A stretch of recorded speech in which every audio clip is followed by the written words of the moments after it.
सोहने रब दे सोहने नाम नाल आगाज़ करने जिहड़ा बड़ा ही मेहरबान रब तआला दियां सारियां मखलूकां नूं मेरा सलाम। दोस्तों, साडे अक्सर कहा जाता है कि अल्लाह तआला ने हकूकुल्लाह तो माफ़ कर देने ने पर हकूकुल इबाद माफ़ नहीं करने।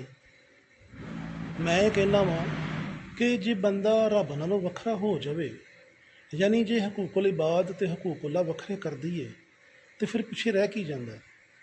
रब की रहमत के नाल ही तो बनता है। तो हकूकुल्लाह भी ऐन वही कर सकता है जिहड़ा हकूकुल इबाद का ख्याल रखता है, तो हकूकुल इबाद का ख्याल रखने वाला ही हकूकुल्लाह नूं पूरा कर सकता है।